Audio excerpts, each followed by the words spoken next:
A todos tengan muy buen día. En esta plática vamos a hablar de anormalidades bilaterales de la sustancia gris profunda. Vamos a ver un abordaje diagnóstico que nos va a incluir reconocimiento de patrones y asistido por características de laboratorio y características clínicas. Y vamos a ver algunas características de imagen específicamente que afectan los ganglios basales y los tálamos. La sustancia gris profunda está constituida esencialmente por los ganglios basales y los tálamos. Los ganglios basales tienen una función en el control motor y en el tono muscular y también en procesos cognitivos y emociones. Los tálamos funcionan más como estaciones de relevo para la información sensorial, dolor, temperatura, tacto y también estado de la conciencia y regulación emocional. Técnicamente, los núcleos subtalámicos y la sustancia negra también son parte de la sustancia gris profunda, además de los cuerpos caudados, del putamen y del globo pálido. ¿Y cuál es el hallazgo más frecuente en la sustancia gris profunda? Van a ser los espacios perivasculares. Son hallazgos benignos, en muchas ocasiones no significan nada, pero pueden estar asociados a patologías. Tienen una apariencia bastante característica dependiendo de su localización. Aquí ustedes observan la comisura anterior y ven espacios perivasculares aumentados de tamaño que simulan manos sobre un timón, el timón representado por la comisura anterior. Generalmente va a haber pérdida de la señal con las imágenes FLAIR, pero pueden haber áreas brillantes por la presencia de gliosis. No va a haber restricción de la difusión como en el mapa ADC. Se ve bastante brillante y con frecuencia tienen un pequeño vaso que los atraviesa. Y aquí tenemos un proceso que puede afectar la sustancia gris profunda bilateralmente, tálamos, ganglios basales. Este es el llamado estado criboso. Puede ser causado por diferentes patologías. Es importante reconocerlo. En este caso, por un síndrome de Horler, una mucopolisacaridosis, pero ustedes pueden verlos en entidades diferentes. Y hay diferentes tipos de patologías que pueden causar anormalidades de la sustancia gris profunda. La más común de ellas que ustedes van a observar van a ser las metabólicas, empezando por la encefalopatía isquémica hipóxica. Y esto va a variar lo que ustedes van a observar, cómo el paciente se va a presentar, dependiendo del grado de madurez del cerebro, grado de mielinización, así como la severidad y la duración del insulto. En neonatos frecuentemente ustedes van a tener una historia de asfixia, los pacientes van a estar sumamente enfermos con acidosis metabólica, hipotónicos, etcétera. Pacientes que con casi ahogamiento, con asfixia, van a ser típicamente niños más grandes y en adultos paro cardíaco, enfermedad cerebrovascular, sobredosis de drogas e intoxicación por monóxido de carbono. Cuando nosotros estamos viendo pacientes con encefalopatía hipóxico-isquémica leve a moderada, generalmente vamos a ver daño o afectación de la sustancia blanca profunda o también las llamadas zonas limítrofes anteriores o posteriores y profundas. En los pacientes pretérmino es una causa importante de hemorragia de la matriz germinal por esos cambios abruptos que hay en la perfusión. Cuando ustedes tienen afectación de la sustancia gris profunda, ustedes van a estar viendo pacientes que tienen un daño severo, un daño más profundo, más prolongado, va a proporcionar afectación a la sustancia gris profunda. Aquí tenemos el grupo pretérmino, los tálamos aquí, principalmente la porción ventrolateral de los tálamos, así como el globos pálidos, van a ser estructuras que se van a mielinizar antes que el resto de los ganglios basales, que antes que el caudado y que el putamen. Por lo tanto, van a ser áreas que van a ser principalmente afectadas en pretérmino, pero también puede haber afectación del hipocampo, con frecuencia del tallo encefálico, en pacientes con afectación severa, cerebelo. Luego, cuando ya se mieliniza a término la sustancia gris, corteza perirrolándica, esta puede verse afectada. En pacientes mayores puede haber afectación del resto de la corteza. También se ha descrito un patrón en donde hay afectación principal en adultos y en niños mayores de la sustancia gris cortical perirrolándica y la sustancia gris occipital con relativa preservación del resto de la corteza, pero también puede haber afectación de los hipocampos y del cerebelo. Pero hay bastante traslape. Es importante recordar que después de que ya ha mielinizado completamente el cerebro, ustedes pueden observar todo este tipo de patrones. Pero importante recordar estas diferencias entre pretérmino, término, niños mayores por el grado de madurez y de mielinización del cerebro. Aquí tenemos un paciente a término con encefalopatía hipóxica isquémica, 4 días, en donde ustedes van a tener mayor sensibilidad a las imágenes de difusión y la sustancia perirrolándica ya está mielinizada, por lo tanto va a estar más afectada porque está más metabólicamente activa que a restricción de la difusión. Y tenemos también aquí en los ganglios basales, principalmente putamen posterolateral y el tálamo ventromedial, en donde hay restricción de la difusión. Un paciente adulto de 73 años de edad después de paro cardíaco, en donde la normalidad es difícil de detectar porque es una normalidad simétrica, pero aquí la corteza es anormal, principalmente la imagen de difusión, los ganglios basales, los tálamos, el cerebelo también está un poco brillante, pero muy difícil de hacer esa observación por la apariencia simétrica y difusa de la normalidad.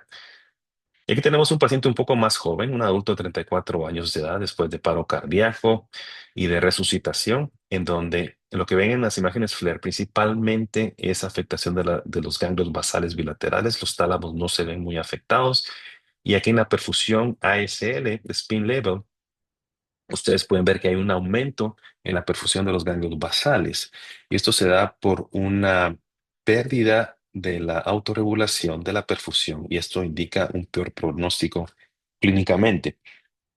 Ahora, por imagen, si ustedes ven un paciente con encefalopatía hepática, puede ser una presentación bastante similar. Ustedes tienen afectación de la corteza, pueden tener afectación de los ganglios basales en la imagen FLAIR aquí, pero la presentación va a ser distinta clínicamente. Entonces van a ser pacientes que la mayoría de ustedes van a saber que hay una disfunción hepática, generalmente cirrosis o shunts portosistémicos, y pueden presentarse con problemas neuropsiquiátricos leves, pero la presentación clínica es variable, pueden estar también comatosos, generalmente va a haber una causa precipitante como infección o producción de nitrógeno excesiva, como después de sangrado gastrointestinal o aumento de proteína en la dieta, por ejemplo. Hay un problema en la producción de neurotransmisores, lo que genera edema astrocítico y un proceso inflamatorio con activación de la microglia.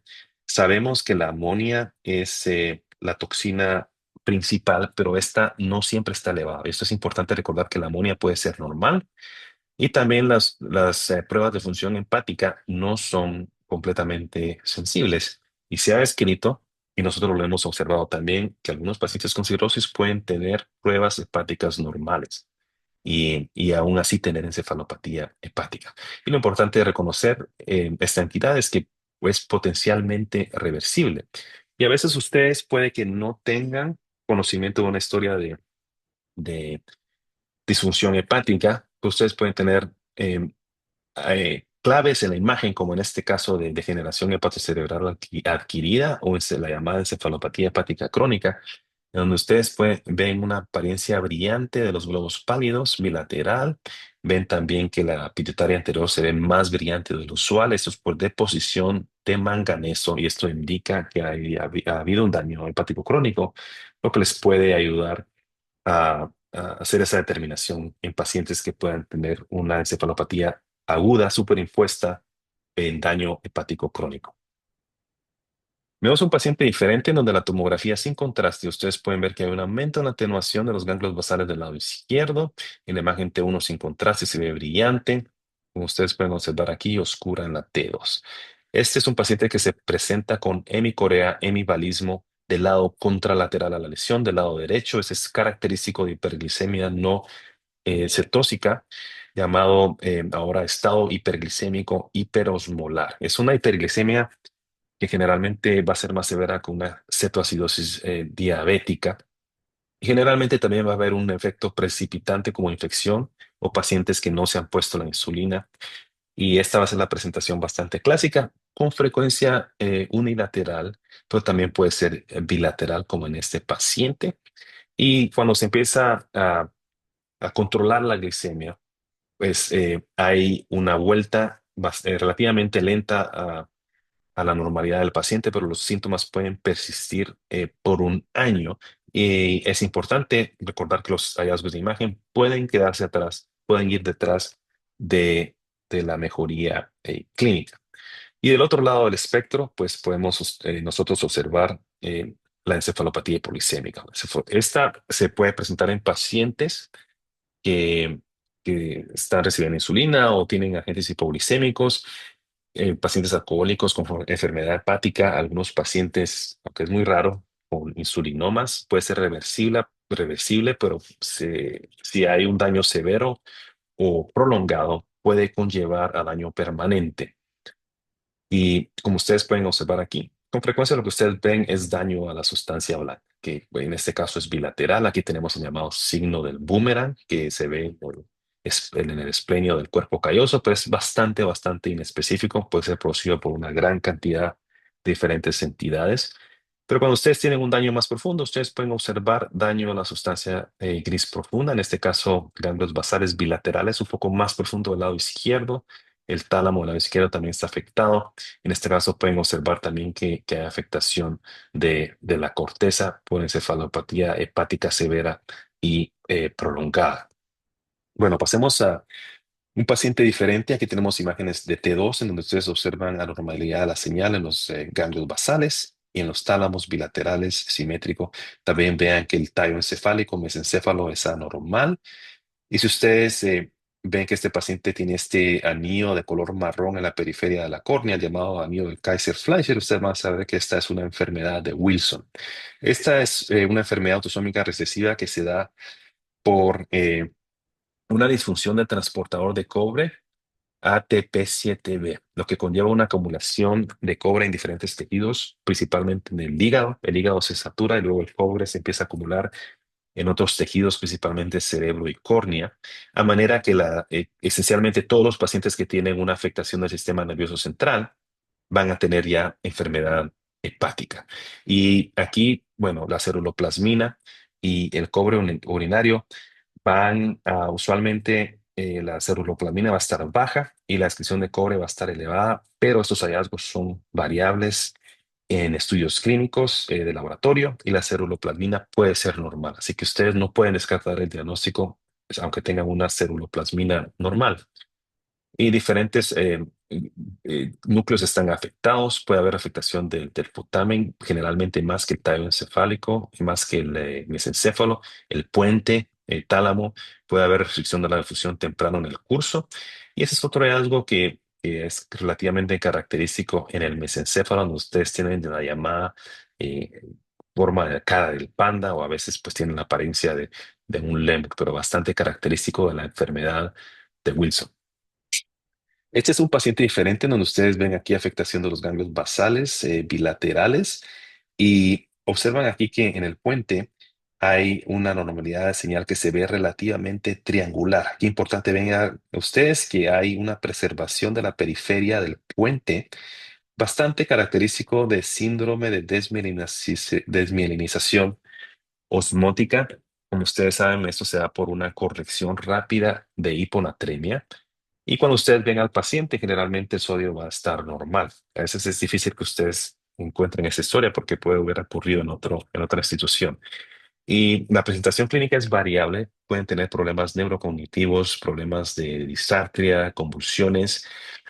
Uno de los hallazgos, una de las consecuencias más severas es cuadriparesia. La cuadriparesia por afectación del tallo encefálico y puede ser irreversible. Así que puede ser un daño bastante severo con consecuencias neurológicas a largo plazo.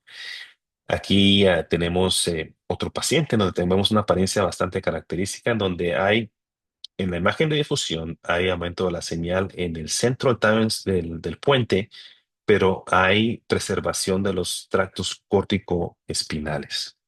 Como ustedes pueden ver acá, esto que ven ustedes aquí en la parte posterior es la formación reticular pontina paramediana. Esto le da más o menos la apariencia de una calavera. Si ustedes ven la parte de arriba, pues se le asemeja la apariencia de la nariz de un cerdo. Bastante clásica esa presentación con preservación de los tractos corticospinales. Otro hallazgo que se puede observar con cierta frecuencia es afectación de los cuerpos geniculados laterales que ustedes pueden observar acá. Eh, Puede haber realce o puede haber restricción de la evolución o dependiendo del estadio del paciente. No necesariamente debe haber realce, pero puede haber realce en la etapa subaguda. Ahora, la encefalopatía de Wernicke. Aquí tenemos una presentación bastante clásica en imagen, en donde ustedes ven que hay un aumento de la señal de intensidad en la imagen FLAIR en el tálamo bilateral. Generalmente va a ser simétrico, también en la sustancia gris periacuodental por deficiencia de la vitamina T1.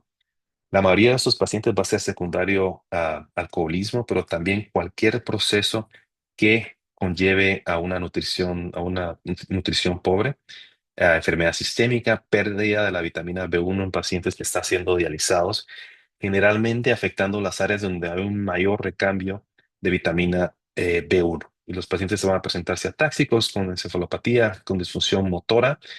Y es importante recordar que los niveles de tiamina en la sangre no son necesariamente representativos de los niveles de tiamina en el sistema nervioso central y pueden ser normales. Aquí vemos un paciente con afectación de los ganglios basales, un poco más leve que los tálamos, pero pueden estar afectados. Y esto es bastante interesante. A veces ustedes pueden ver que hay captación de contraste en los cuerpos mamilares y ese puede ser el único hallazgo del paciente en imagen y eso es suficiente para hacer el diagnóstico.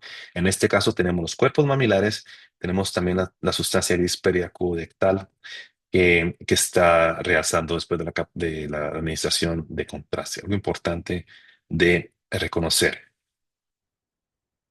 El síndrome urémico hemolítico, como ustedes pueden ver en este paciente, puede darse después de pacientes que han tenido infecciones gastrointestinales, principalmente por la llamada toxina de Shiga. Alrededor de un tercio de pacientes tienen manifestaciones del sistema nervioso central. Son pacientes que van a presentarse con daño renal, con anemia hemolítica microangiopática. Y eh, los hallazgos son relativamente inespecíficos. Puede haber afectación de los ganglios basales bilaterales, como en este caso. Aquí lo que ustedes ven aquí es llamado el llamado signo de la horquilla lentiforme, que eso es este borde brillante que se ve a lo largo del núcleo lentiforme. Esto es algo que se ha escrito en diferentes causas de acidosis metabólica. No es específico para síndrome urémico o hemolítico, pero cualquier causa de acidosis metabólica, ustedes pueden encontrar esta apariencia.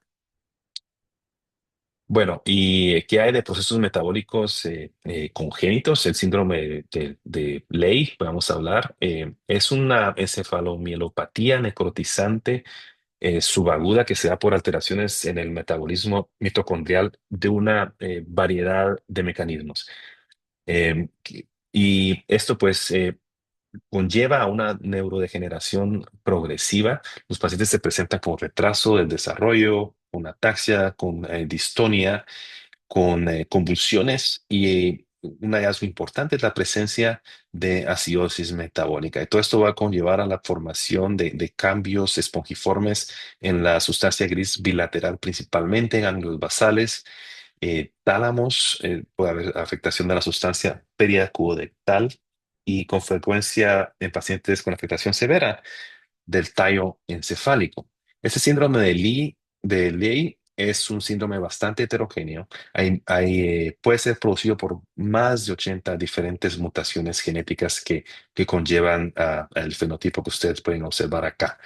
Un paciente aquí con una afectación severa, bilateral, los tálamos están afectados. Vean ustedes que el tallo encefálico está afectado también.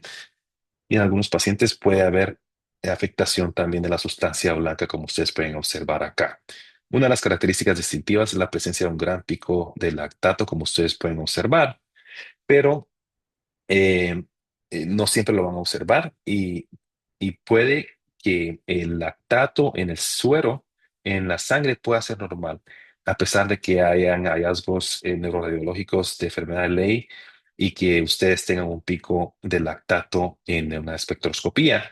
El lactato en la sangre puede ser normal.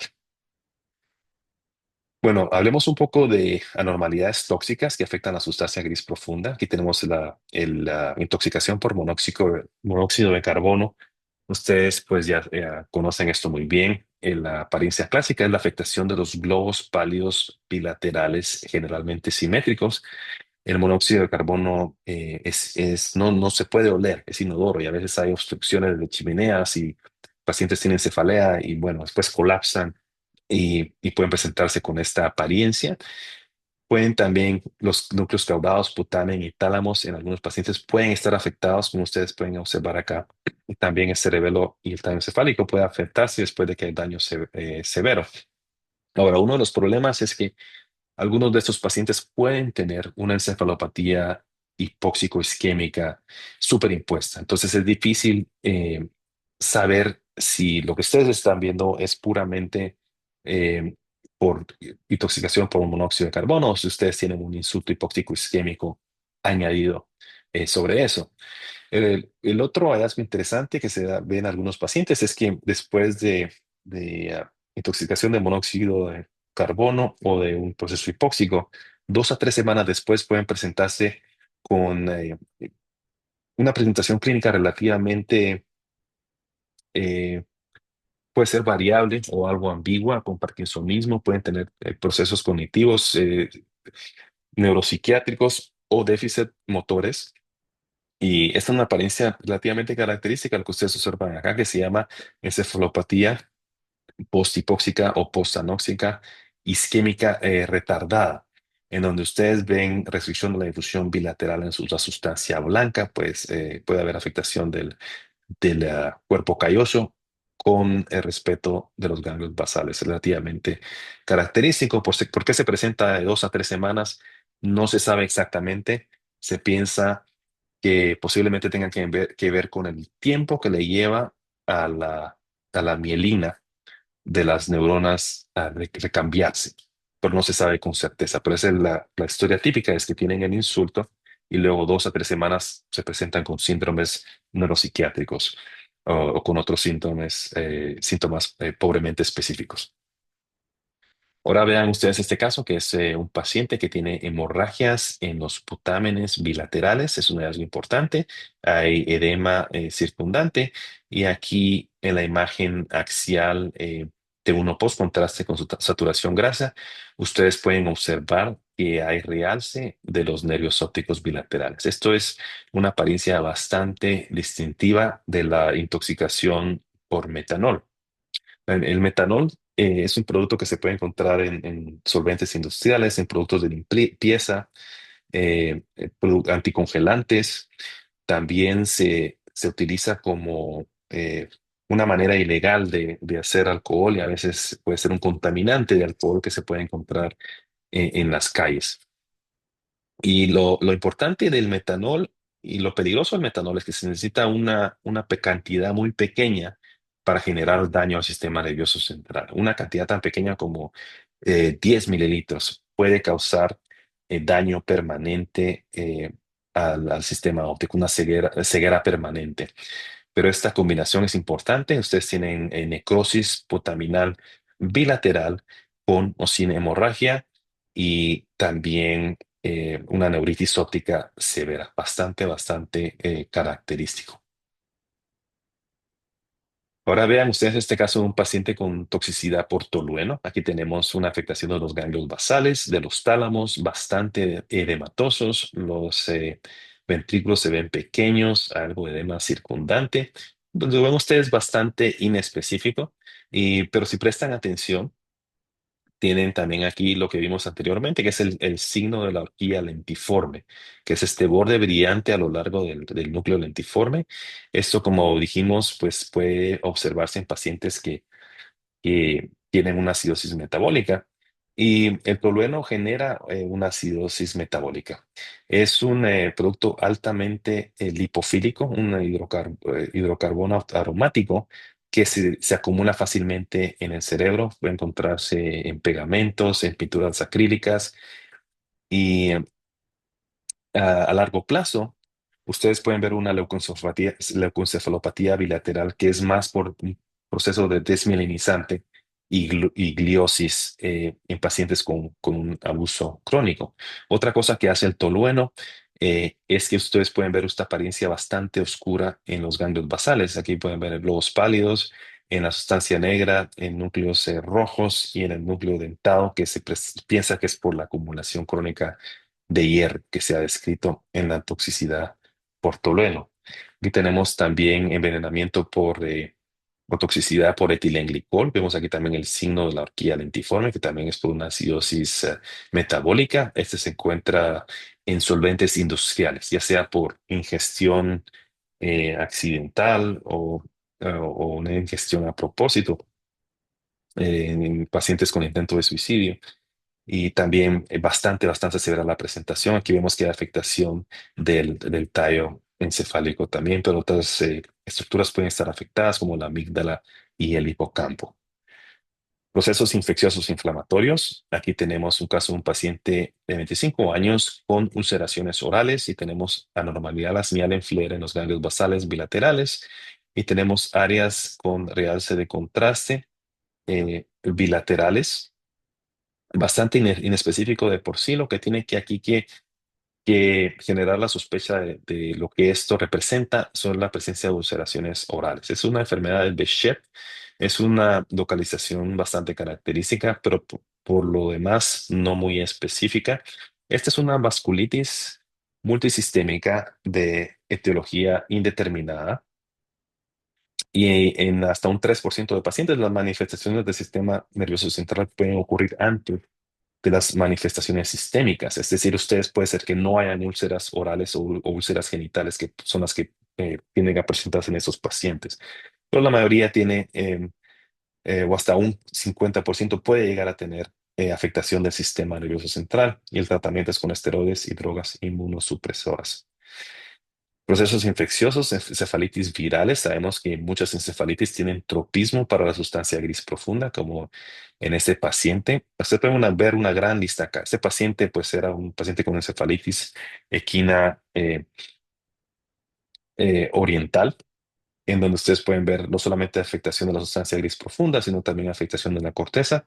Son pacientes sumamente enfermos, sumamente encefalopáticos, pero hay una gran cantidad de virus que pueden dar una apariencia bastante similar. Algunos como virus del Nilo Occidental o virus de San Luis, que tienden cierto tropismo también por el tallo encefálico, por la sustancia negra, pacientes que pueden presentarse con Parkinson. Nada específico, pero sí recuerden que muchas entidades virales tienen un tropismo a la sustancia gris profunda y debe ser parte del diagnóstico diferencial. También procesos postinfecciosos, la encefaliomelitis diseminada aguda que puede presentarse con afectación de los ganglios basales y o tálamos, a veces con afectación de la médula espinal, generalmente 1 a 2 semanas después de infecciones virales, usualmente la sustancia blanca y generalmente monofásica. Y puede ser bastante severa, como en este caso, bilateral, con cierto efecto de masa por edema, pueden haber áreas de realce. Sabemos que ahora muchos casos del ADEM o encefalomelitis diseminada aguda son casos de pacientes que tienen el llamado MOGAN. Eh, y bueno, es algo que no se sabía anteriormente, pues algo que se está reconociendo más. Ahora tenemos aquí, hablando de infecciones todavía, un caso de un paciente en donde podemos ver que hay áreas de realce en el tálamo derecho, en los ganglios basales, y tienen esta lesión en el cerebelo del lado izquierdo. Aquí ven ustedes unas lesiones algo en anillo y aquí también en la imagen de T2 ustedes pueden ver una serie de anillos brillantes y oscuros, anillos alternantes que es bastante característico. Esto es bastante clásico de la toxoplasmosis y la presencia de este anillo periférico es sumamente característico. La combinación del anillo periférico, el anillo con el nódulo periférico y esos anillos concéntricos alternantes es bastante característico de toxoplasmosis. Ahora, ¿qué hay de este paciente? Es un paciente diferente, también inmunosuprimido, en donde ustedes ven unas lesiones moteadas en los ganglios basales, en el tálamo, hay áreas de restricción de la difusión, ven ustedes lesiones en la parte medial del cerebelo. Aquí tenemos otro paciente diferente con la misma entidad, en donde ustedes pueden ver que hay una especie de quistes, o en este caso pseudoquistes, pacientes con criptococosis. Bastante característico los pseudoquistes y esas apariencias moteadas en esa localización. En pacientes que son inmunosupresos, criptococosis debe estar hasta arriba de nuestra lista de diagnósticos diferenciales. Ahora, los pacientes con criptococosis van a tener generalmente cierto grado de inmunosupresión. Puede haber una meningoencefalitis característica en imagen, pero el grado de realce leptomeningio y el grado de edema leptomeningio y cerebral va a depender en parte de qué tanta respuesta inflamatoria pueda montar el huésped. Y si no puede montar una respuesta inflamatoria significativa, ustedes no van a ver mucho realce leptomeningio. Pero en este caso pueden observarlo. Pacientes que también con frecuencia se presentan con hidrocefalia, que pueden ver que hay edema transependimario y con frecuencia las presiones intracraneales van a estar significativamente elevadas. Siguiendo dentro del mismo grupo de infecciones, aquí tenemos un paciente en donde ustedes pueden ver que hay afectación de la sustancia gris bilateral, principalmente ganglios basales, un poco del tálamo izquierdo. Es un área grande, pero no realza significativamente. Hay áreas que son oscuras en T2 y en FLAIR. Es un paciente con una encefalopatía, encefalitis fúngica invasora. No es específico, pero estas áreas oscuras que son áreas que pueden ser hemorrágicas o son áreas que pueden representar acumulación de hierro y manganeso que los hongos necesitan para su crecimiento. Es algo de tener en consideración si tenemos pacientes inmunosupresos o si tenemos pacientes que son usuarios intravenosos de drogas, en donde esto se disemina principalmente por vía hematógena. ¿Y qué hay de las entidades neurodegenerativas? Aquí tenemos un paciente en la imagen de difusión. Ustedes pueden ver que hay afectación de la corteza. La sustancia blanca es normal, esencialmente. Corteza bilateral, pero asimétrico. También sustancia gris profunda, más del lado izquierdo, pero bilateral. Un poco de señal en los tálamos. Esto es bastante característico en un paciente que se presenta con una historia de de pérdida de la capacidad cognitiva acelerada. Esto es bastante característico de una enfermedad de Creutzfeldt-Jakob, rápidamente progresiva, fatal, potencialmente transmisible, aunque la mayoría son esporádicas. Esto lo que conlleva es hay unas proteínas pequeñas que se encuentran en la membrana celular, que son los priones, eh, eh, que el prión es una forma normal de esa proteína. Y entonces cuando el prión entra en contacto con una proteína normal, la transforma y se empieza a propagar a manera de infección, aunque en sí no es una infección, pero se comporta como tal. Aquí tenemos en la imagen de FDG PET del mismo paciente, donde ustedes pueden ver que hay un hipometabolismo en esas mismas áreas en donde hay una normalidad de la señal, una correlación uno a uno. Y la otra variante que puede observarse es una afectación central, donde ustedes pueden ver aquí que no hay anormalidad en la corteza, pero sí hay anormalidad bilateral relativamente simétrica en los ganglios basales y en los tallos encefálicos y en lo que se asemeja a una paleta de hockey. Enfermedad de Huntington, ustedes pueden ver aquí en este paciente, sea por pérdida de o por una acumulación de los trinucleótidos de CAG. Y mientras más repetición de esos trinucleótidos ustedes tengan, más severa va a ser la enfermedad, más temprano se va a presentar el paciente con síntomas. Aquí tenemos un paciente joven, 30 y pico de años, en donde ven ustedes que hay atrofia, pero principalmente vean ustedes que los ganglios basales están marcadamente atrofiados. Vean el tamaño de la cabeza del núcleo caudado y también de los núcleos dentiformes, y eso le da una apariencia más o menos rectangular a los cuernos frontales de los ventrículos laterales. Y hay otras enfermedades neurodegenerativas. Lo que ustedes observan aquí es lesiones bilaterales en los globos pálidos, pero lo importante aquí es observar esa hipointensidad que la rodea, lo que se llama el signo del ojo del tigre. Esa es la llamada neurodegeneración asociada a pantotenato quinasa, bastante característica la apariencia. Esto es parte de las anormalidades por acumulación de hierro. Son procesos neurodegenerativos por acumulación de hierro.